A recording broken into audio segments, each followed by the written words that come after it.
So Kelly, we know you're an Atari fan. We're both Atari fans, but obviously, few people are as entrenched in Atari as you are. You live entirely off Atari tokens at this point. You live in a suite at an Atari hotel, only playing Atari games. So, what did you think of this news that the $1,000 Atari box set, which we had covered on here, we talked about this before, but this $1,000 50th anniversary box set had some issues with a couple of the games. Yeah, I bathed in Atari tokens as well. Just that's the only piece you missed. But yeah, it as pro Atari as I am, uh, uh this was like super disappointing news to hear, particularly as it sounds at least according to X, which is the most trustworthy information source out there. The Atari customer service on this, and we've talked about customer service about a number of folks in the past, but not good at all. And I guess the good news on this is that there's potentially only 100 people affected because I was unaware when we talked about it. I knew it was a limited run, but I didn't realize it was as limited as it was. So apparently, there were like only 100 of these made. Uh, I'm not aware of it, that either. yeah, and for $1,000, you could get 10, not even fancied up. These were just 2,600 games. They were the game that you can get for 99 cents at a used video game store. New box art, other little fancy things kind of related to it, and a nice display of the 10 spelled out Atari 50. Unless you follow Atari's uh, customer service approach, which is, well, just send those two in and we'll refund you that. What did you think of this? So this is coming right off of the heel. So we've talked a little bit about limited run games before. And they do somewhat expensive reissues of things that tend to sell out quickly and then go for exorbitant prices on the secondary market for those. They just had their own kind of mini scandal that was tearing up X, the source of all solid news information. And I should throw in here too, I do apologize for anybody if I don't sound as crystal clear as normal. I am on my phone due to technical difficulties today. But limited run games was all over X recently because they did a special edition of the 3DO version of the game D, which I remember playing on PlayStation many years ago. And apparently the 3DO edition came on. So they keep saying burned CDRs is what everybody's calling them. They're duplicated discs instead of replicated discs. A lot of people's explanation of this is not correct, and it it's a little bit frustrating only because when you say burn CDRs, people are thinking, a CDR off of the spindle that somebody burned on a computer and sent out. These are professionally duplicated discs from the videos I've seen of people with them.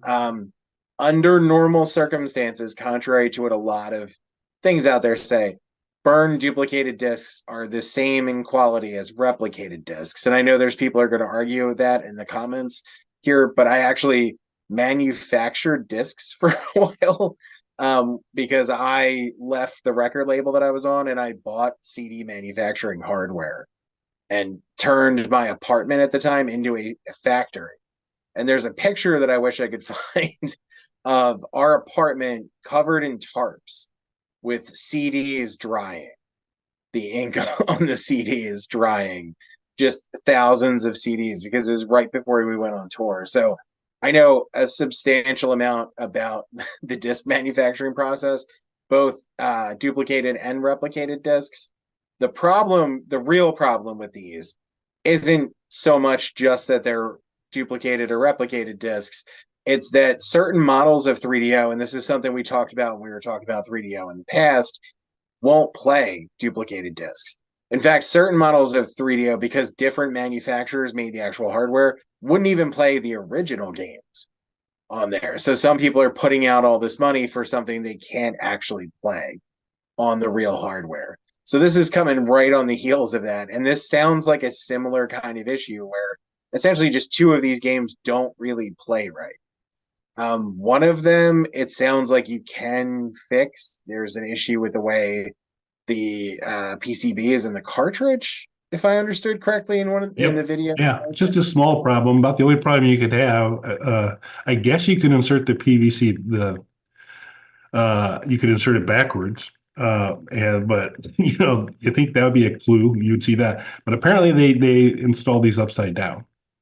So you take Okay, the PCB and flip it back over, and in theory you should be okay. But that means you're cracking open the case of your $100 Atari cartridge. $100. And here's the thing where I really dodged a bullet on it. It is Haunted House, the game that I would have been buying this for. My favorite of the games in this collection. And then the other game that's affected by this just doesn't work at all. Yeah, Crystal Castles just doesn't work, which probably should have been caught in QA. You But think you would have tried it? yeah, but yeah, so one doesn't work at all. One you have to crack open your $100 Atari cartridge, and flip the PCB and cross your fingers that everything's okay. Um, and I would agree, probably one of the best games in that set. Uh, and then uh, and then no replacements. No, we'll make it right by you. Just like, sucks to be you. Send it in, we'll refund you that. And now the whole part of the whole, because not many people are buying these to play these. It is about display.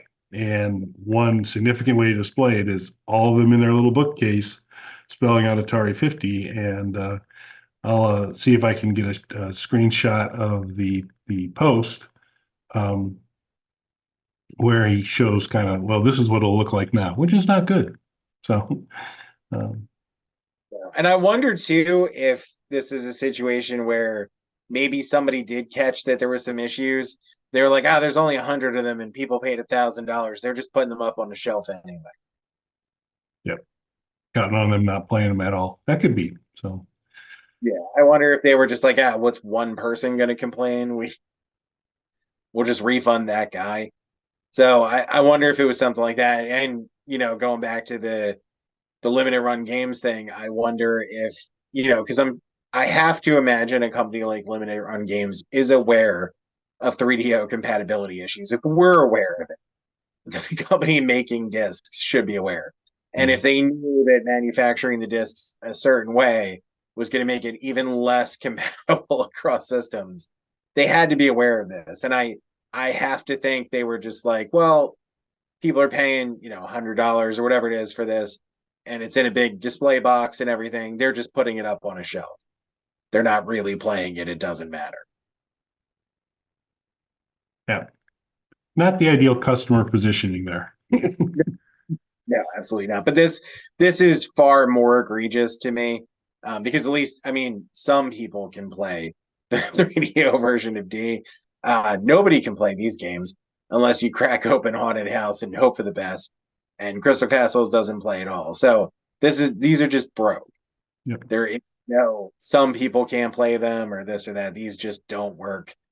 And it's crazy that something so expensive as $1,000 box set has two huge pieces of this that are 20% of this $1,000 box set.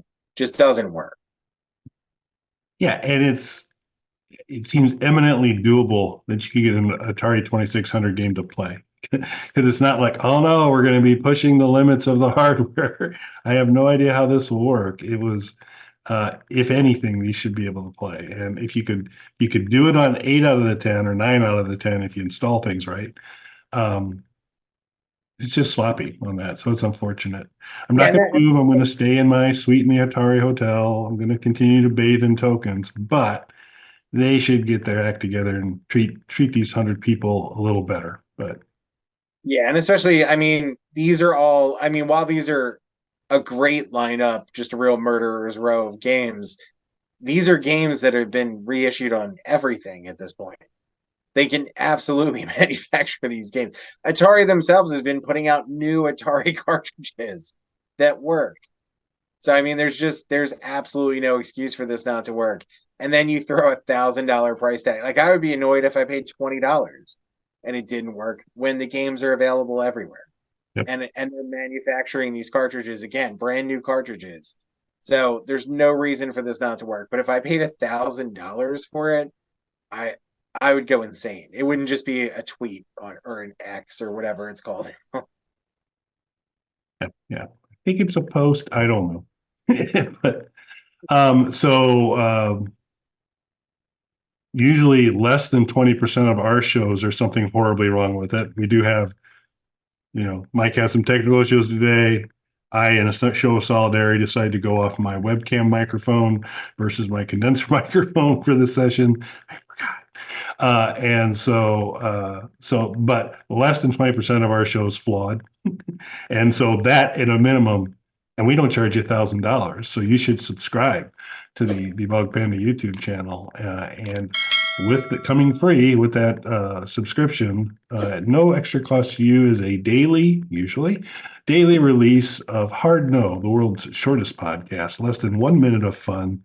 Your life will be enriched if you listen to that, and your life will be further enriched if you stop by our merch store, which has a lot of cool t-shirts, and it has some t-shirts that Mike wants to see in it that are never going to be in it.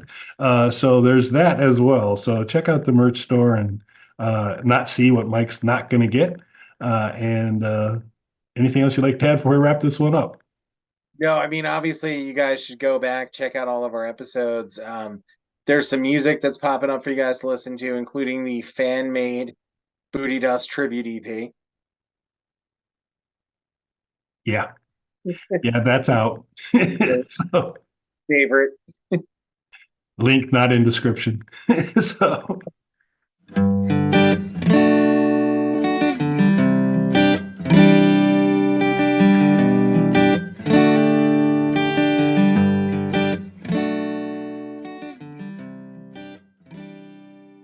Bug Panda.